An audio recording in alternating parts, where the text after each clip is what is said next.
IAS ஆஃபீஸர்ஸை எப்படி கவர்மெண்ட்டில் train பண்ணி உருவாக்குறாங்க, எப்படி அவங்க ஒரு அதிகாரிகளாக வெளியில் வந்து அவ்வளோ டெசிஷன் எடுக்கிறாங்க, எப்படி இந்த ட்ரைனிங் ப்ராசஸ் இருக்கும், நம்மளுடைய கான்ஸ்டிடியூஷன், கல்ச்சர், கொஞ்சம் இந்தியன் எக்கானமி. ஸோ இந்த 4 மாதம் பார்த்தீங்கன்னா பெருசாக ட்ரைனிங்கே இருக்காது. அதுதான் உண்மை. கோத்ரா ரயட்ஸ் அப்போ என்ன நடந்துச்சு, அப்போ நிறைய வீடியோஸ்லாம் கூட அது பப்ளிக்கு வராத வீடியோ. அயோத்தியா அந்த டெமாலிஷன் அப்போ என்ன ஆச்சு, அடுத்த ஒரு 10 மாதம் ஒரு டிஸ்ட்ரிக்டில் போய் அட்டாச் ஆயிடுவாங்க. அந்த டிஸ்ட்ரிக்ட் இதுதான் இருக்கிறதுலே முக்கியமான ட்ரைனிங்க வரும். ஸோ ஜெயில் அட்மினிஸ்ட்ரேஷன் எப்படி நடக்குது, ஸோ அதுக்கு இருக்கும். ட்ரெஷரி அப்படின்வாங்க, ட்ரெஷரி அட்டாச்மெண்ட் உண்டு. ஒரு கட்டத்தில் டிஸ்ட்ரிக்ட் எரிச்சல் வந்துருங்க, சும்மா நயன்னு பக்கத்துலேயே இருக்கிறோமேனு. அப்போ தான் அவங்க என்ன யோசிப்பாங்க, இவனுக்கு சும்மா இப்போ விடக்கூடாது, இதுக்கு மேலே எப்படி ஒரு ப்ராப்ளம் ஃபேஸ் பண்ணணும், பொலிட்டீஷியனோட ப்ராப்ளம் வந்தால் எப்படி ஃபேஸ் பண்ணணும், ப்ரெஸ்ஸோட ப்ராப்ளம் வந்தால் எப்படி ஃபேஸ் பண்ணணும்.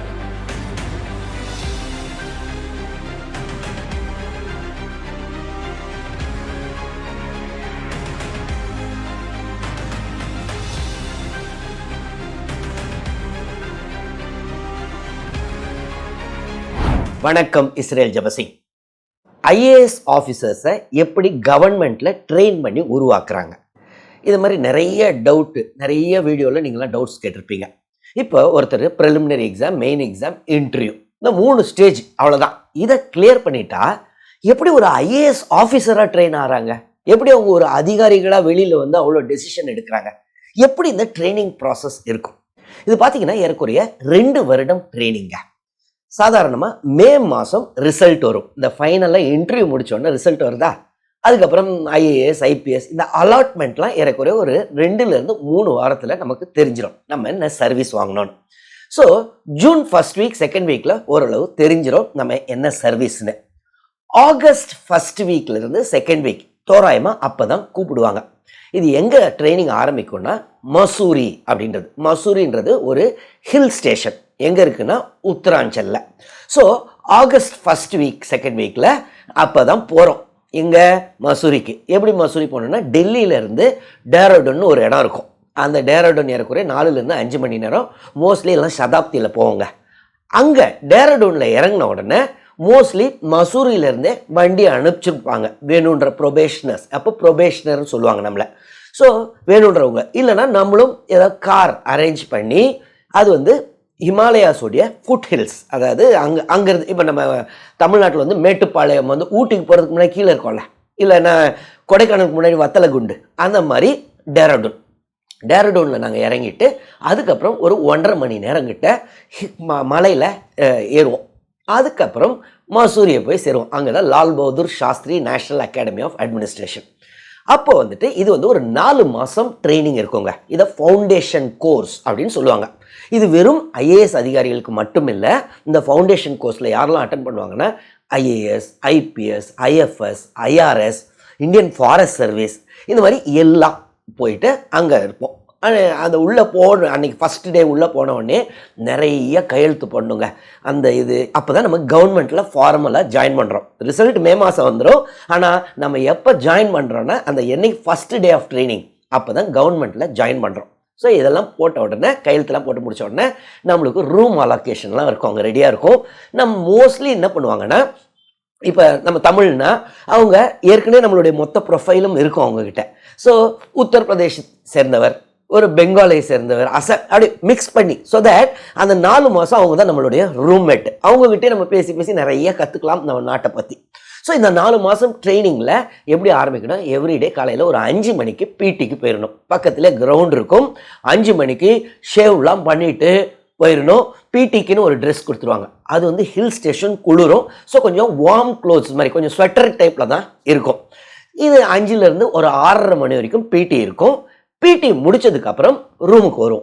ரூமுக்கு வந்துட்டு குளிச்சுட்டு ரெடி ஆகிட்டு அதுக்கப்புறம் அதை ஹாஸ்டல்ஸ்லாம் இருக்கும். கங்கா ஹாஸ்டல், காவேரி ஹாஸ்டல், இந்த மாதிரி இருக்கும். ஸோ நம்ம ஹாஸ்டல்லேருந்து அந்த மேலே அதை கொஞ்சம் ஏறுற மாதிரி இருக்கும். ஒரு 5-10 நிமிஷம் நடக்கிற மாதிரி இருக்கும். ஏறின உடனே பார்த்தீங்கன்னா ஆஃபீஸர்ஸ் மெஸ் இருக்கும். அங்கே வந்து பிரேக்ஃபாஸ்ட்டு நல்லா இருக்கும். பிரேக்ஃபாஸ்ட் வகையாக இருக்கும். ஸோ பிரேக்ஃபாஸ்ட்டை சாப்பிட்டுட்டு 9 மணிக்கு கிளாஸ் ஆரம்பிச்சிருங்க. 1 நிமிஷம் லேட்டாக போனாலும் கத்துன்னு கத்திடுவாங்க. திருப்பி லேட்டாகலாம். ஸோ நிறைய டைம் அரை வயிற்றோடலாம் ஓடுற மாதிரி இருக்கும். அந்த டாட் அதுக்கு முன்னாடியே போய் உட்காந்துடுறது பெட்டர். எல்லாருக்கும் டேபிள்ஸ்லாம் நம்ம சேர் அலோகேட் ஆகிடும், நம்ம பேரோட நம்ம எங்கே உட்காரணுன்றதை ஆல்ரெடி அவங்க அரேஞ்ச் பண்ணி வச்சுருப்பாங்க. ஸோ நம்மளுக்கு இந்த சைடு அந்த சைடு, எனக்கு இந்த சைடு ஒரு பஞ்சாபி உட்காந்துருந்தாரு, இந்த சைடு வேற ஒருத்தர். ஸோ அதை ஒரு மிக்சர் மெயின்டைன் பண்ணிக்கிட்டே இருப்பாங்க. வெறும் தமிழ் பசங்களா, வெறும் மலையாளிஸா, வெறும் தெலுங்கு பசங்க அப்படி இருக்கக்கூடாதுன்னு ஒரு மிக்ஸ் பண்ணி தான் அந்த ட்ரைனிங் கிளாஸஸ் இருக்கும். கிளாஸில் என்ன சொல்லி தருவாங்க? கிளாஸில் பார்த்தீங்கன்னா ஐபிசி, இந்தியன் பீனல் கோட், அதாவது லார் சொல்லி தருவாங்கங்க. அதற்கப்புறம் நம்மளுடைய கான்ஸ்டிடியூஷன், கல்ச்சர், கொஞ்சம் இந்தியன் எக்கானமி. ஸோ இந்த 4 மாதம் பார்த்தீங்கன்னா பெருசாக ட்ரைனிங்கே இருக்காது, அதுதான் உண்மை. இதை வந்து ஃபன் அப்படின்னு சொல்லலாம், ஜாலியாக தான் இருக்கும். ஆனால் அதே சமயத்தில் மிஸ்லாம் பண்ண முடியாது, உடனே மெமோ கொடுத்துருவாங்க. ஸோ கிளாஸஸ்லாம் அட்டன் பண்ணி தான் ஆகணும். அதற்கப்புறம் இது டெய்லி கிளாஸ் எவ்வளோ வரைக்கும் போகும்னா ஒரு 4:30 மணி வரைக்கும் போகும். நடுவில் லஞ்ச் பிரேக் இருக்கும், ஈவினிங் ஒரு டீ பிரேக் இருக்கும். காலையிலையும் 9 மணிக்கு ஆரம்பிக்கிறதுனா லஞ்ச் 12:30 கிட்ட இருக்கும், 12:30 1 மணிக்கோ, நடுவில் 11 மணிக்கு ஒரு டீ பிரேக் இருக்கும். இந்த கிளாஸஸ் வந்து மோஸ்ட்லி நல்லா இன்ட்ரெஸ்டிங்காக இருக்கும். நிறைய கேஸ் ஸ்டடி பற்றிலாம் சொல்லுவாங்க, நாட்டு நடப்புகள். ஸோ இதில் மெயின் என்னென்னா இதை விட இந்த எக்ஸ்ட்ரா கரிக்குலர் தான் இந்த ஃபவுண்டேஷன் கோர்ஸில். என்ன extra curricular? Trekking, horse riding, river rafting. So ஒரு மாதிரி ஜாலியாக போகும். ஒரு இதெல்லாம் இந்தியா டேன்னு ஒன்று செலிப்ரேட் பண்ணுவாங்க. இந்த இந்தியா டேயில் என்னென்னா ஒவ்வொரு ஸ்டேட்டில் உள்ளவங்களும் அவங்க ஸ்டேட்டை பற்றி அன்னைக்கு இது பண்ணணும். இப்போ நான்லாம் கரகாட்டம் தமிழ்ன்றனால ஒவ்வொருத்தர் நம்ம தமிழ்லே நிறைய குரூப்ஸு. ஸோ அந்த இந்தியா டே அப்போவே ஒவ்வொரு ஆந்திரானா குச்சிப்புடியா, ஒவ்வொரு இதையும் நம்ம புரிஞ்சிக்க முடியும். எல்லாருமே மற்றவங்க கிட்ட இருந்து லேர்ன் பண்ணுற மாதிரி இருக்கும், கூட இருக்கிற ட்ரெயினிஸ் கிட்ட இருந்து. ஸோ இது ஒரு ஜாலியாக தான் போகும். இதிலே வந்துட்டு ஒரு 5-6 நாளுங்க வில்லேஜ் விசிட் அப்படின்னு வைப்பாங்க. ஸோ எங்கேயாவது உள்ள நம்ம இந்தியாவிலே உள்ள ஏதோ ஒரு ஸ்டேட்டுக்கு போயிடுவோம். அங்கே ஒரு 6-7 நாள் வில்லேஜில் தங்கி அந்த வில்லேஜ் ஒரு கிராமம் எப்படி இருக்குன்னு, இப்போ எல்லோரும் கிராமத்தில் இருக்கிறவங்க தான் ஐஏஎஸ் ஆகிறதுன்னு இல்லைல்ல. ஸோ அப்போ சிட்டியில் இருக்கிறவங்களுக்குலாம் கிராமம் எப்படி இருக்குன்னு தெரியணும், அங்கே தான் இங்கே உருவாக்குறது. ஸோ ஒரு 6-7 நாள் ட்ரைனிங் அங்கே இருக்கும். அதுக்கப்புறம் ட்ரெக்கிங்னுவாங்க, அது ஒரு 6-7 நாள் இமயமலையில் பார்த்தீங்கன்னா நம்ம பாட்டுக்கு இந்த ரக்ஸாக் பேக் எல்லாம் வச்சுக்கிட்டு சுற்றிக்கிட்டு இருப்போம், காட்டுவாசிகள் மாதிரி இருக்கும், நல்லா இருக்கும் அந்த ட்ரைனிங். ஸோ இது மொத்தத்தில் ஒரு 4-4.5 மாதம். ஸோ ஆகஸ்ட் மாதம் ஆரம்பிக்கிறது பார்த்தீங்கன்னா ஏறக்குறைய நவம்பர் மாதம் வரைக்கும் இது போகும். இந்த நவம்பர் மிடிலோ எண்டுக்கிட்ட இந்த ஃபவுண்டேஷன் கோர்ஸ் முடிஞ்சிருங்க. இது முடிஞ்சதுக்கு அப்புறம் இனிமேல் தான் சீரியஸ் ட்ரைனிங் ஆரம்பிக்குங்க. இப்போது ஐஎஃப்எஸ் அதிகாரி, ஏன்னா எல்லாரும் இங்கே தானே இருந்தாங்க ஃபவுண்டேஷன் கோர்ஸில், ஐஎஃப்எஸ் அதிகாரிகள் அவங்களுடைய ட்ரைனிங் அகாடமிக்கு போயிடுவாங்கங்க. அது என்னதுன்னா சுஷ்மா ஸ்வராஜ் ஃபாரின் சர்வீஸ் இன்ஸ்டியூட்னு டெல்லியில் இருக்குது. ஐபிஎஸ் ஆஃபீஸர்ஸ் எங்கே போவாங்க? என்பிஏ நேஷனல் போலீஸ் அகாடமி செகுந்தராபாத்துக்கு அவங்க போயிடுவாங்க. ஐஆர்எஸ் எங்கே போவாங்க? இதில் நாக்பூருக்கு போயிடுவாங்க. ஸோ ஒவ்வொருத்தரும் அவங்கவுங்க ட்ரைனிங் அகாடமிக்கு போயிடுவாங்க. ஐஏஎஸ் அதிகாரிகள் மட்டும் தான் நாங்கள்லாம் அங்கேயே தான் எங்களை ட்ரைனிங் வச்சுருப்பாங்க. லபாஸ்னாலே தான் Lal Bahadur Shastri National Academy of Administration தான் எங்களுக்கு ட்ரைனிங். ஸோ அவங்களெலாம் போனோடனே மசூரியே காலியான மாதிரி இருக்கும். இப்போ பார்த்தீங்கன்னா ஒரே ஒரு நல்ல விஷயம், ஏன்னா நல்ல க்ளோஸ் ஃப்ரெண்ட்ஸாக இருப்போம். ஸோ அவங்களாம் போனோடனே கொஞ்சம் கவலையாக இருக்கும். ஒரே ஒரு நல்ல விஷயம் என்னென்னா இப்போ நம்மளுக்கு சிங்கிள் ரூம் ஆகிடும். அது வரைக்கும் டபுள் ஷேரிங்கில் இருந்தது, இப்போ சிங்கிள் ரூம் ஆகிடும். அதற்கப்புறம் இப்போ சீரியஸ் ட்ரைனிங் ஆரம்பிச்சிருங்க. நவம்பர் எண்டில் ஆரம்பிக்கிறது என்னென்ன சொல்லி தருவாங்கன்னா, இப்போ லாவை கொஞ்சம் இன்டெப்த்தாக சொல்லி தருவாங்க. சிஆர்பிசி இது வந்து ஏன்னா நம்ம அதுக்கப்புறம் எக்ஸிக்யூட்டிவ் மேஜிஸ்ட்ரியல் பவர்லாம் உண்டு. ஸோ சிஆர்பிசி சொல்லி தருவாங்க. இது சொல்லி தந்த ஒரு 2-3 வாரம் தாங்க இருக்கும். அதுக்கப்புறம் கிளம்புன்னு சொல்லுவாங்க. என்ன காரணம்னு பார்த்தீங்கன்னா, அதாவது டிசம்பர் மிடிலெல்லாம் காலி பண்ணிடுவோம் மசூரியை. ஏன்னா அப்போ ட்ரைனிங் வந்துட்டு பாரத் தர்ஷனாக மாற்றிடுவாங்க. ஏன்னா அதற்கப்புறம் December 2nd week 3rd week அப்புறம் ஸ்னோஃபால் ஆரம்பிச்சிடும். மசூரியில் பயங்கர குளிர் இருக்கும். ஸோ அந்த டைமில் தான் இந்தியா முழுக்க நாங்கள் சுற்றி வருவோம் பாரத் தர்ஷனில். சரி, சம்பளம் வருமாங்க மசூரி? எப்போ ஐஏஎஸ் ஆஃபீஸர்கிட்ட சம்பளம் வரும்? நம்ம முதல் நாள் அந்த மசூரிக்கு லபாஸ்னாக உள்ளே போயிட்டு கையெழுத்து போடுறோமே, அன்னையிலேருந்து நமக்கு சம்பளம் வருங்க. அப்போது மசூரியில் நம்ம சாப்பிட்ற ஆஃபீஸர்ஸ் மெஸ் சாப்பாட்டுக்கெல்லாம் யார் காசு கொடுப்பா? நம்ம தான் காசு கொடுக்கணும். அதான் சம்பளம் வாங்குறோம்ல. ஸோ அதுலேருந்து நம்மளுக்கு காசு கொடுக்கணும், மெஸ்ஸுக்குன்னு காசு கொடுக்கணும். அதற்கப்புறம் அதாவது இந்த டிசம்பர் மிடில் பாரத் தர்ஷன் போவோம். ஒரு 2 மாதம் இந்தியாவை சுற்றி வருவோம். அது பார்த்து ரொம்ப நல்லா இருக்குங்க. அந்த ட்ரைனிங் குரூப்பாக பிரிச்சுருவாங்க. ஒரு 8-9 குரூப் இருக்குங்க. ஒரு குரூப்பில் 15 பேர் 20 பேர்கிட்ட இருப்போம். ஸோ வேரியஸ் குரூப்ஸ் இந்தியா முழுக்க சுற்றி வருவோம். இதற்கு காசு யார் செலவு பண்ணுவா? ட்ராவலிங்லாம் இதெல்லாம் கவர்மெண்ட் செலவு தான். ஃப்ளைட்டு, ட்ரெயின், ஒவ்வொரு இடத்துக்கும். ஸோ இந்த பாரத் தர்ஷனில் பார்த்தீங்கன்னா ஆர்மியில் அட்டாச்மெண்ட் ஒன்று உண்டு. ஸோ மோஸ்ட்லி காஷ்மீரில் போயிட்டு இந்த பங்கர்ஸ்லலாம் சோல்ஜர்ஸ் நம்ம ஜவான்லாம் எப்படி தங்குறாங்க, பாகிஸ்தான் பார்டர், ஸோ அங்கே எப்படி சீக்ரெட் ஆப்ரேஷன்லாம் நடக்கும். இந்த மாதிரி ஒரு 8லேருந்து 9 நாள் 10 நாள் வரைக்கும் ட்ரைனிங் இருக்கும். Military attachment, army attachment. இதை முடித்ததுக்கப்புறம் என்ன பண்ணுவாங்கன்னா நிறைய அட்டாச்மெண்ட்ஸ் உண்டுங்க. இது ஏன்னா 2 மாதம் என்ஜிஓ அட்டாச்மெண்ட் வாங்க. இப்போ எங்களுக்கு என்ஜிஓ அட்டாச்மெண்ட் எங்கன்னா எம்கேஎஸ்எஸ், அதாவது அருணா ராய் மேடம்னு ஒரு முன்னாள் ஐஏஎஸ் அதிகாரி. அதுக்கப்புறம் அவங்க ஒரு என்ஜிஓ ஆரம்பித்து அவங்க வந்துட்டு இந்த ரைட் டு இன்ஃபர்மேஷனுக்காக போராடினவர்கள். ஸோ அவங்க எங்களுக்கு எம்கேஎஸ்எஸ் அட்டாச்மெண்ட், எல்லாருக்கும் ஒவ்வொரு என்ஜிஓவோட அட்டாச் பண்ணிடுவாங்க ஒரு 4-5 நாளைக்கு. என்ஜிஓஸ்லாம் ஏன்னா நம்ம ஐஏஎஸ் அதிகாரி ஆகிட்டப்புறம் என்ஜிஓஸோடையும் ஒரு இன்ட்ராக்ஷன் இருக்கும், ஆர்மியோட இன்ட்ராக்ஷன் இருக்கும். ஸோ அதனால் வேரியஸ். அடுத்தது கோஆப்ரேட்டிவ் அட்டாச்மெண்ட். எங்களுக்கு வந்துட்டு அமுல், அப்போ வந்து வர்கீஸ் குரியன் கேள்விப்பட்டிருக்கீங்களா, அவரோடலாம் நாங்கள் சந்தித்தோம். ஒரு 4-5 நாள் எப்படி இந்த அமுல் வேலை செய்யுது, கோஆப்ரேட்டிவ்ஸ். ஸோ இந்த மாதிரி ஒவ்வொரு இடமா போவோங்க. அப்புறம் நேவல் அட்டாச்மெண்ட்டு ஒரு சிலருக்கு கொச்சினில் இருக்கும், ஒரு சிலருக்கு விசாகப்பட்டினத்தில் இருக்கும். நம்ம இந்தியாவுடைய வார்ஷிப்ஸ்லாம் எப்படி இருக்குது, நேவி எப்படி ஃபங்க்ஷன் ஆகுது. ஸோ எனக்கு வந்துட்டு கொச்சினில் இருந்துச்சு. அதற்கப்புறம் ஐலாண்ட் அட்டாச்மெண்ட் ஒன்றுங்க. இந்த ஐலாண்ட் அட்டாச்மெண்ட்ன்றது என்னென்னா, ஒன்று அந்தமான் நிக்கோபாருக்கு ஐலாண்ட்ஸ்க்கு அனுப்புவாங்க, இல்லை லக்ஷதீப்க்கு அனுப்புவாங்க. எப்படி ஐலாண்டை அட்மினிஸ்ட்ரேஷன் பண்ணுறாங்க, பேர் தான் அப்படிங்க. நாங்கள் அங்கே போனால் ஜாலியாக ஸ்கியூபா டைவிங்கு, சும்மா அங்கே உள்ள டிஸ்ட்ரிக்ட் கலெக்டரோட்டெலாம் கொஞ்சம் நேரம் சொல்லுவாங்க, இது பண்ணுவாங்க, இதை இப்படி தான் அட்மினிஸ்ட்ரேஷன்லாம் நடக்குதுன்னு. அதற்கு அப்புறம் ரொம்ப நல்லாயிருக்கும் ஐலாண்ட் அட்டாச். எனக்கு வந்து லக்ஷதீப்பில் இருந்தோம் என் ட்ரைனிங் அப்போ. அதுக்கப்புறம் municipal corporation attachment. So municipal கார்பரேஷன்ஸ்லாம் எப்படி வேலை செய்யுது, அவங்க கார்பரேஷன் கமிஷனர் எப்படி வேலை செய்கிறாரு, ஸோ இந்த மாதிரி டீட்டெயில்ஸ்லாம் அங்கே கற்றுப்போம். அதற்கு அப்புறம் பப்ளிக் செக்டர் அண்டர்டேக்கிங் அட்டாச்மெண்ட், பிஹெச்எல்லோட பாரத், எனக்கு வந்து பாரத் எலக்ட்ரானிக்ஸ் லிமிடெட். ஸோ ஒரு பிஎஸ்யூனா பின்னாடி நம்ம ஐஏஎஸ் ஆஃபீஸராக நடந்து போகிறோம், சில டைம் பிஎஸ்யூஸ்க்கு போவோம். ஸோ அது எல்லாத்துக்குமே ஒரு எக்ஸ்போஷர் கொடுத்துருவாங்க. அப்புறம் ட்ரைபல் அட்டாச்மெண்ட்னா ஒரு 8லேருந்து 9 நாளுங்க ஒரு கிராமத்தில் தங்க விட்டுருவாங்க.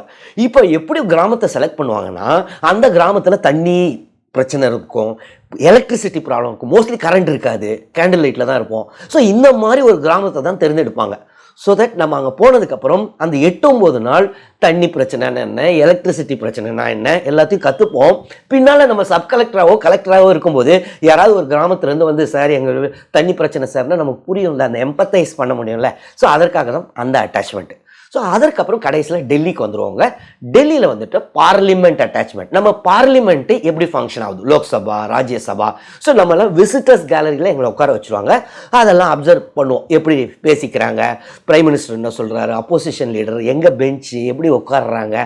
ஸோ இதெல்லாம் அப்புறம் பார்லிமெண்ட் ப்ரொசீஜர்ஸ் எல்லாம் பற்றி ஒரு வாரம் இருக்கும் இந்த அட்டாச்மெண்ட்டு, கிளாஸஸ்லாம் எடுப்பாங்க. அதற்கப்புறம் பிரைம் மினிஸ்டர்ஸ் ஹவுஸ்க்கு போவோம். நான் இருந்தப்போ டாக்டர் மன்மோகன் சிங் அவர்கள், ஸோ அவர் லெக்சர்லாம் கொடுத்தாரு. அப்புறம் பிரேக்ஃபாஸ்ட் அவரோட சாப்பிட்டோம். அதுக்கப்புறம் பிரசிடென்ட் அட்டாச்மெண்ட்டு, டாக்டர் கலாம் இருந்தார் நாங்கள் இருந்தப்போ, அப்துல் கலாம் அவர்கள். ஸோ அவரோட நல்ல அந்த ராஷ்டிரபதி பவனில். ஸோ இந்த மாதிரி எல்லாம் முடித்து ஏறக்குறைய ஃபெப்ரவரி, அதாவது டிசம்பரில் கிளம்புன நாங்கள் மசூரி விட்டு போகலாம் டிசம்பர் 2nd வீக்கு, ஃபெப்ரவரி நடுவில் தான் திருப்பி மசூரிக்கு வந்து சேருவோம். இதெல்லாம் என்னென்னா, இப்போ ஃபேஸ் 1 ட்ரைனிங்னு சொல்லுவாங்க. இந்த ட்ரைனிங் மொத்தமும் ஃபேஸ் 1 எப்போ ஆரம்பிக்குது, ஃபவுண்டேஷன் கோர்ஸ் முடிச்சுட்டு எல்லா அதிகாரியும் மற்ற ஆஃபீஸர்ஸ்லாம் மற்ற சர்வீஸ் ஆஃபீஸர்ஸ்லாம் கிளம்பினோடனே ஐஏஎஸ்க்கு மட்டும் நவம்பர் 2 ஆரம்பிக்குதுல்ல, அப்போ தான் ஃபேஸ் 1 ஆரம்பிக்குது. ஃபேஸ் 1ல பாரத் தர்ஷன் போயிட்டு வந்துடுவோம். பாரத் தர்ஷன் போயிட்டு வந்ததுக்கப்புறம் ஃபெப்ரவரியில் வந்து ரொம்பவே சீரியஸாக இருக்குங்க ட்ரைனிங்கு. என்ன பண்ணுவாங்க, நிறைய இன்டென்சிவ் கோர்சஸ்லாம் இருக்கும். சிஆர்பி சீரீஸ்லேயே இன்டெப்த்தாக இது பண்ணுவாங்க. அதுக்கப்புறம் லாங்குவேஜ் ரொம்ப ரொம்ப முக்கியம். இப்போ பெங்காலில் எனக்கு போஸ்டிங்கு, ஸோ என் கேடர் வெஸ்ட் பெங்கால். ஸோ அந்த பெங்காலி லாங்குவேஜுக்குன்னு எக்ஸ்பர்ட்ஸ்லாம் சொல்லி தருவாங்க. இப்போ ஆந்திர பிரதேஷ்க்கு போடுறவங்களுக்கு தெலுங்கு சொல்லி தருவாங்க, தமிழ்நாட்டுக்கு போடுறவங்களுக்கு மற்ற ஸ்டேட்லேருந்து வரவங்களுக்கு அவங்களுக்கு தமிழ் சொல்லி தருவாங்க. ஸோ இந்த லாங்குவேஜுக்கு ரொம்ப ட்ரைனிங் இருக்கும். நிறைய கேஸ் ஸ்டடீஸ் இருக்குங்க. அந்த எப்படின்னா, இப்போ சுனாமி எப்படி நடந்துச்சு, அப்போ எப்படி ஹேண்டில் பண்ணாங்க. ஸோ அந்த டிஸ்ட்ரிக்ட் கலெக்டர் கூப்பிட்டு அவர் லெக்சர் கொடுப்பாரு. கோத்ரா ரயட்ஸ் அப்போ என்ன நடந்துச்சு, அப்போ நிறைய வீடியோஸ்லாம் கூட, அது பப்ளிக்கு வராத வீடியோ, அயோத்தியா அந்த டெமாலிஷன் அப்போ என்ன ஆச்சு, ஸோ கோத்ரா ரயட் அப்போ, இதெல்லாம் நிறைய வீடியோஸ்லாம் இது பண்ணுவாங்க. ஸோ ஒரு மாதிரி ப்ராக்டிக்கலாக இருக்கும், நிறைய கற்றுப்போம் அந்த டைமில். அதற்கு அப்புறம் இது வந்து ஏறக்குறைய மே அண்ட் ஜூன் வரைக்கும் போவோங்க. ஸோ இந்த ட்ரைனிங்கும் ரொம்பவே சீரியஸாக இருக்கும். ஒரு சிலருக்கு டவுட் வரும், சரி இந்த ஃபவுண்டேஷன் கோர்ஸ்லாம் எக்ஸாம் இருக்குமா, அங்கே எக்ஸாம் வைப்பாங்களான்னா எக்ஸாம் வைப்பாங்க. நம்ம லாங்குவேஜுக்குள்ள எக்ஸாம் வைப்பாங்க, லாவில் எக்ஸாம் வைப்பாங்க, சிஆர்பிசிலாம் சொன்னேன்ல அதுலலாம் எக்ஸாம் இருக்கும். சார் அதை பாஸ் பண்ணலைன்னா என்னன்னு கேட்பீங்க. எல்லாருமே பாஸ் பண்ணிடுவாங்க. ஏன்னா அந்த ப்ரிலிமினரி மெயின் இன்டர்வியூ பாஸ் பண்ணனால அது போனப்போ பெருசாக இருக்காது. இந்தியன் கான்ஸ்டியூஷன் இருக்க தெரிஞ்சிருக்கும், இல்லைனாலும் கற்றுக்கலாம். ஒன்றும் பெரிய கான்ஸ்டியூஷனை பொறுத்த வரைக்கும் நம்ம சிவில் சர்வீஸ் எக்ஸாம்லேயே இருக்குது. ஸோ அதில் நல்லா தெரியும். ஒரு சில சப்ஜெக்ட் இப்போ லாங்குவேஜ் இதெல்லாம் நம்ம கற்றுப்போம், ஈஸியாக தான் இருக்குங்க. எனக்கு தெரிஞ்சு யாரும் ஃபெயிலெல்லாம் ஆக மாட்டாங்கங்க. ஸோ அது முடிச்சதுக்கப்புறம் மே எண்டுக்கு அப்புறம் ஃபேஸ் 1 ட்ரைனிங் முடிஞ்சிருங்க. ஃபேஸ் 1 முடிஞ்ச உடனே இதோட ட்ரைனிங் முடிஞ்சிருச்சான்னு கேட்பீங்க. கிடையாது, மொத்தம் 2 வருஷம் ட்ரைனிங். ஸோ மே எண்டு முடித்த உடனே அவங்கவுங்க ஸ்டேட்டுக்கு அனுப்பிச்சிருவாங்கங்க.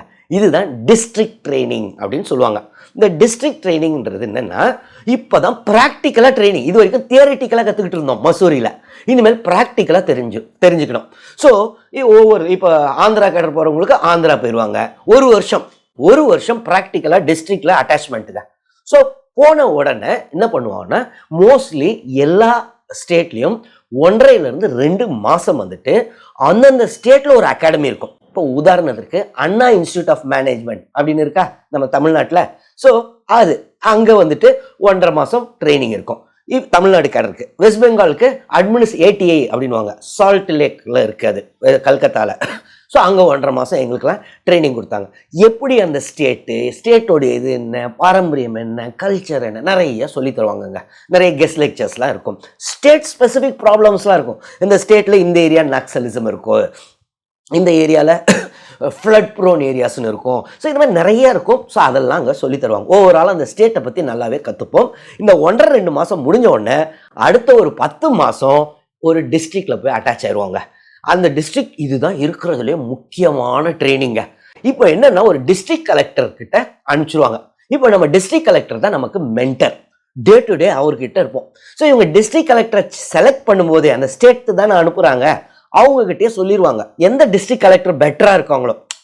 எத்தனையோ டிஸ்ட்ரிக்ட் இருக்கும், எந்த டிஸ்ட்ரிக்ட் பெட்டராக இருக்கோ அந்த கலெக்டர் ரொம்ப ஆர்வமாக இருப்பாங்கல்ல, அங்கே தான் மோஸ்ட்லி அனுப்புவாங்க.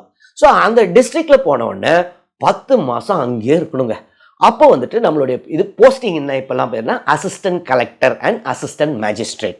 சரி, இப்போ என்ன ட்ரைனிங் இருக்கும் இந்த டைமில் பார்த்தீங்கன்னா, எல்லா போலீஸ் அட்டாச்மெண்ட். ஸோ அங்கே போய் ப்ராக்டிக்கலாக இப்போ தான் தெரியுங்க. எஸ்பி ஆஃபீஸு SDPOனோ இல்லை DSP அங்கே போய் உட்காந்துப்போம் ஒரு வாரம். இது மாதிரி ஜுடிஷியரி அட்டாச்மெண்ட் இருக்கும். ஸோ ஜுடிஷியல் மேஜிஸ்ட்ரேட்டோட ஒரு 3 வாரத்துலேருந்து 4 வாரம் கோர்ட்டில் போய் உட்காந்துட்டு அவங்க எப்படி கேஸ் எழுதுகிறாங்க, தீர்ப்பு எழுதுகிறாங்க, எப்படி கேஸ் போகுது. அதுக்கப்புறம் ஜெயில் அட்டாச்மெண்ட். ஏன்னா ஜெயிலெலாம் கடைசியில் IAS கீழே வரும். ஸோ ஜெயில் அட்மினிஸ்ட்ரேஷன் எப்படி நடக்குது, ஸோ அதுக்கு இருக்கும். ட்ரெஷரி அப்படின்வாங்க, ட்ரெஷரி அட்டாச்மெண்ட் உண்டு. நம்ம கலெக்டர் ஆஃபீஸ்லேயே பார்த்தீங்கன்னா மிட் டே மீல், எலெக்ஷன், இது ரேஷன் ஷாப், இது மாதிரி பல டிபார்ட்மெண்ட்ஸ் இருக்கும். ஸோ அங்கங்கே அட்டாச்மெண்ட் இருக்கும். ஸோ இது கலெக்டரோட டே டு டே நம்ம இன்ட்ராக்ட் பண்ணிக்கிட்டே இருப்போம் இந்த ட்ரைனிங்கில். மசூரியில் ஏற்கனவே என்ன பண்ணுவாங்க, நம்ம கிளம்புறோம் பார்த்தீங்களா, மே மாதம் ஃபேஸ் 1 முடியும் போது அப்பயே ஏகப்பட்ட அசைன்மெண்ட்டை நீங்கள் டிஸ்ட்ரிக்ட் போனீங்கன்னா இதெல்லாம் பண்ணிட்டு வரணும், இதெல்லாம் ஃபில் பண்ணி அனுப்பணும்னு. ஸோ அப்பப்போ நம்ம என்னென்ன கற்றுக்குறோமோ அவங்க ஒரு இது கொடுத்துருப்பாங்க ஃபார்மேட்டு, அதெல்லாம் நம்ம கற்றுக்கிட்டதை ஃபார்மேட்டை ஃபில் பண்ணி மசூரிக்கு அனுப்பிச்சிட்டே இருப்போம். மசூரிலையும் வருவாங்க, சும்மாலாம் விட்டுற மாட்டாங்க நம்மளை. அப்படியே அவங்க வருவாங்க, வந்து நம்ம கலெக்டர்கிட்ட பேசுவாங்க.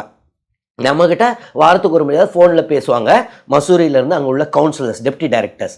அதற்கப்புறம் ஒரு சில டைம் டைரெக்டாகவே வந்துடுவாங்க.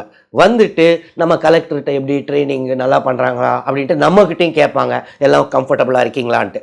ஸோ இது அப்படியே போயிட்டே இருக்கும்.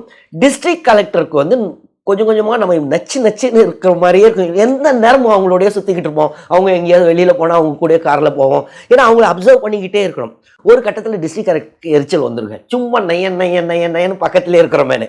அப்போ தான் அவங்க என்ன யோசிப்பாங்க, இவனுக்கு சும்மா இப்போ விடக்கூடாது, இதுக்கு மேலே டைரெக்டாக இண்டிபெண்டன்ட் சார்ஜ் அப்படின்னு சொல்லிடுவாங்க. இண்டிபெண்டன்ட் சார்ஜ்னா என்னென்னா, இனிமேல் நம்மளே போய் ஒரு வேலையை செய்யணும். மோஸ்ட்லி தாசில்தாராக வேலை செய்ய வைப்பாங்க, இல்லைனா BDO பிளாக் டெவலப்மெண்ட் ஆஃபீஸராக. ஸோ அப்போ நான்லாம் இருக்கும்போது ராஜ்கஞ்ச் அப்படின்னு ஒரு பிளாக், அந்த பிளாக் BDO வச்சுட்டாங்க. தாசில்தார் பவரும் உண்டாங்க, மெஜிஸ்ட்ரேரியல் பவரும் உண்டு. ஸோ திடீர்னு எலெக்ஷன் வேறு அந்த டைம் வந்துருச்சு, 2006 நினைக்கிறேன். ஸோ எலெக்ஷன் அப்பயும் நடத்த விட்டாங்க. So ARO assistant returning officer தான். ஸோ வேலையை செய்ய ஆரம்பிச்சிருவோம். இந்த ட்ரைனிங்கில் இந்த டைம்லேயே சப் கலெக்டர் அட்டாச்மெண்ட்டும் உண்டு. ஏன்னா இந்த ட்ரைனிங்லாம் முடிஞ்சதுக்கப்புறம் நம்ம ஃபஸ்ட்டு போஸ்டிங்கே sub collector. So sub collector அட்டாச்மெண்ட்டே 3 வாரத்துலேருந்து 4 வாரம் இருக்கும் இந்த டிஸ்ட்ரிக்ட் ட்ரைனிங்லே. ஸோ இதெல்லாம் முடித்த உடனே திருப்பி இங்கேருந்து திருப்பி மசூரிக்கு போடுங்க. ஸோ ஏற்கனவே ஒரு வருஷம் இங்கே இருக்கோம். ஃபஸ்ட்டு ஃபேஸ் 1 மசூரியில் லபாஸ்னால, ஒரு வருஷம் டிஸ்ட்ரிக்ட்டு, திருப்பி ஃபேஸ் 2 அப்படின்னு சொல்லுவாங்க. ஃபேஸ் 2 ஏறக்குறைய 5லேருந்து 6 வாரம் இருக்குங்க, மசூரிக்கு போவோம். ஸோ இந்த மொத்த ஐஏஎஸ் ட்ரைனிங்கும் என்ன சொல்லுவாங்கன்னா சாண்ட்விச் ட்ரைனிங் அப்படின்னு சொல்லுவாங்க. சாண்ட்விச்னா என்னென்னா, இப்போ பிரெட் சாண்ட்விச்னா, பிரெட் சாண்ட்விச்னா 2 பிரெட்டு நடுவில் வேறு ஏதோ இருக்கும்ல, வெஜிடபிளோ ஏதோ ஒன்று வைக்கிறாங்கல்ல, அதே மாதிரி தான் ஃபேஸ் 1 ஃபேஸ் 2 இது ரெண்டும் தியரிட்டிக்கல், நடுவில் ஒரு ப்ராக்டிக்கல் ட்ரைனிங், டிஸ்ட்ரிக்ட் ட்ரைனிங் ஒரு வருஷம். ஸோ ஃபேஸ் 1 டிஸ்ட்ரிக்ட் ட்ரைனிங், அடுத்து ஃபேஸ் 2க்கு போவாங்க. ஃபேஸ் 2 5-6 வாரம் என்ன பண்ணுவாங்கன்னா மோஸ்ட்லி சப் கலெக்டராக, ஏன்னா இந்த ஃபேஸ் 2 முடித்த உடனே நம்ம சப் கலெக்டராக போக போகிறோம், இண்டிபெண்டன்ட் சார்ஜ் எடுக்க போகிறோம். ஸோ அதனால் அப்போ எஃபெக்டிவ் சப் கலெக்டர்ஸ் யார், அப்போ அதுக்கு முந்தின பேட்சோ அதுக்கு முந்தின பேட்சில் இருக்கவங்களாம் சப் கலெக்டர் இருப்பாங்கல்ல நாடு ஃபுல்லாக, அவங்கள பெஸ்ட்டு சப் கலெக்டர்லாம் மசூரிக்கு வர சொல்லுவாங்க. அவங்க நமக்கு ப்ராக்டிக்கலாக சொல்லுவாங்க. அது ரொம்ப யூஸ்ஃபுல்லாக இருக்கும். எப்படி ஒரு ப்ராப்ளம் ஃபேஸ் பண்ணணும், பொலிட்டிஷியனோட ப்ராப்ளம் வந்தால் எப்படி ஃபேஸ் பண்ணணும், ப்ரெஸ்ஸோட ப்ராப்ளம் வந்தால் எப்படி ஃபேஸ் பண்ணணும், இந்த மாதிரி இந்த ட்ரைனிங் அப்போவே ஏற்கனவே ஃபேஸ் 1லேயும் சரி ஃபேஸ் 2லேயும் சரி நம்ம பாட்டுக்கு வெறும் கிளாஸ்லேயே உட்காந்துட்டு இருப்போம்னு நினைக்காதீங்க. ப்ராக்டிக்கலாக நிறைய டைமில் நம்மளை நேராக போயிட்டு ப்ரெசன்டேஷன் கொடுக்க சொல்லுவாங்க. ஸோ வேறு வழியே இல்லை, எல்லாரும் கொடுத்து தான் ஆகணும். அது நல்லா ட்ரெயின் பண்ணிடுவாங்க நம்மளை. அப்புறம் ப்ரெஸ்ஸுக்கு எப்படி ஹேண்டில் பண்ண போகிறோம், ஸோ அதுக்கு ஒரு மாக் ட்ரில் இருக்கும். ஒரு உண்மையாகவே ஜேர்னலிஸ்ட்டையும் வர சொல்லுவாங்க, மற்ற நம்ம கோட் ட்ரைனிஸ் இருப்பாங்க, ஏதாவது ஒரு சுச்சுவேஷன் சொல்லுவாங்க, இந்த ஃப்ளட்டில் இந்த வில்லேஜுக்கு இது போகல, இப்போது நீங்கள் ஆன்சர் பண்ணுங்க, இந்த சுச்சுவேஷனை கொடுத்துட்டு அப்புறம் ப்ரெஸ் கேட்பாங்க என்ன பண்ணிக்கிட்டு இருந்தீங்க நீங்கள், அப்படியே ஆக்சுவலாக இருக்கும். அதெல்லாம் ரெக்கார்ட் பண்ணிடுவாங்க. அதுக்கப்புறம் நம்மளே பார்ப்போம், இப்படி தான் பேசுகிறோமோ, அப்பப்போ தலையில் கை வைக்கிறோம், இங்கே இது பண்ணுறோம். ஸோ இதெல்லாம் எல்லா எக்ஸ்போஷரும் வந்துடும். இது முடிஞ்ச உடனே ஃபேஸ் 2 அந்த எஃபெக்டிவ் சப் கலெக்டர் முடிஞ்ச உடனே அதற்கப்புறம் இப்போல்லாம் என்ன, இப்போ முன்னெல்லாம் வெறும் பாரத் தர்ஷனோடு முடிஞ்சிடும். இப்போல்லாம் ஃபேஸ் 2 அதுக்கப்புறம் இனி வேர்ல்டு தர்ஷனும் கூப்பிட்டு போகிறாங்கங்க. அதனால் இன்டர்நேஷ்னல் டூரும் ஒரு சில கண்ட்ரிஸ்க்கு கூப்பிட்டு போவாங்க, ஒரு வேர்ல்டு லெவல் எக்ஸ்போஷர் வேணும் அப்படின்ட்டு. ஸோ எல்லாமே யார் செலவு, கவர்மெண்ட் செலவு தாங்க. சம்பளமும் வந்துக்கிட்டே இருக்கும், உங்களுக்கு சம்பளம் வரும். இதெல்லாம் இந்த ட்ராவல் ஸ்டே எல்லாமே கவர்மெண்ட் செலவு தான்.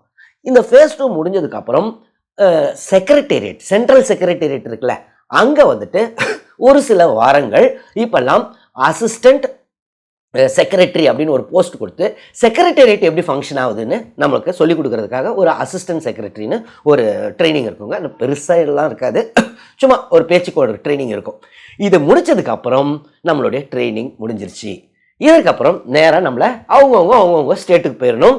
இப்போ வந்து நம்ம ஃபஸ்ட்டு போஸ்டிங்க்கு நேராக அங்கேருந்து appointment, you are appoint, the governor is please to appoint you அப்படின்னு ஒரு லெட்டர் தந்துடுவாங்க. போனவுடனே அந்த சீஃப் செக்ரட்டரி, அவர் பர்சனல் செக்ரட்டரி, இவங்ககிட்ட இருந்து ஒரு லெட்டர் வந்துடும். ஸோ இதோட ட்ரைனிங் முடிஞ்சிடுது, நம்ம டைரக்ட் அதிகாரியாக ஆயிரும். ஸோ ஏற்கனவே நான் சொன்ன மாதிரி சம்பளம் முதல் நாள், ட்ரைனிங் முதல் நாள்லேருந்தே வரும். இப்போது ஃபஸ்ட்டு போஸ்டிங், அந்த ட்ரைனிங் முடிஞ்ச உடனே நம்மளை எஸ்டிஓ ஒன்று ஒரு சில ஸ்டேட்டில் சொல்லுவாங்க, எஸ்டிஎம் சப்டிவிஷனல் மேஜிஸ்ட்ரேட், ஒரு சில இடத்துல சப் கலெக்டர், நம்ம தமிழ்நாட்டில் சப் கலெக்டர்னு சொல்கிறாங்க. ஸோ இப்படி தான் ஒரு சாதாரண ஒரு ப்ரிலிமினரி ஒரு அப்ஜெக்டிவ் டைப்புங்க, மெயின் ரிட்டனு, இன்டர்வியூ, ஒரு ஓரல், ஒரு 3 ஸ்டேஜை கிளியர் பண்ணிட்டா எங்கெங்க இருந்தோ பல ஸ்டேட்ல இருந்து போகிறோம் எல்லோரையும் எப்படி ஒரு அதிகாரியாக மாற்றுறாங்க, ஒரு அரசு அதிகாரி, ஒரு ஐஏஎஸ் அதிகாரியாக எப்படி உருவாக்குறாங்கன்னா இந்த மாதிரி 2 வருஷம் இன்டென்சிவ் ட்ரைனிங் கொடுத்ததுக்கப்புறம் தான் நம்ம வந்து நேராக போயிட்டு ஃபஸ்ட்டு போஸ்டிங்கில் உட்காருவோம். இந்த வீடியோவில் உங்களுக்கு ஏதாவது டவுட்ஸ் இருந்தால் கமெண்ட்ஸில் எழுதுங்க, நான் கிளாரிஃபை பண்ணுறேன். அது இல்லாமல் நீங்கள் யாராவது இந்த மாதிரி சப் கலெக்டர் ட்ரெயினி உங்கள்கிட்டலாம் இன்ட்ராக்ட் பண்ணியிருக்கீங்களா, அவங்க அந்த மாதிரி ஏதாவது இன்ஸ்டன்சஸ் இருந்துச்சுனாலும் நீங்கள் கமெண்ட்ஸில் எழுதுங்க. உங்களுடைய எக்ஸ்பீரியன்ஸ் எப்படி இருக்குது, செக்ரட்டரி எங்கே போகும்போது, நீங்கள் இன்னும் அதிகாரி ஆகும்போது உங்களுடைய ஆசைகள் அதெல்லாம் பற்றியும் கமெண்ட்ஸில் எழுதுங்க. மெயினாக உங்கள் டவுட்ஸ் எல்லாம் எழுதுங்க, நான் கிளாரிஃபை பண்ணுறேன். தொடர்ந்து இந்த சேனல் மூலமாக சந்திப்போம். நன்றி, வணக்கம்.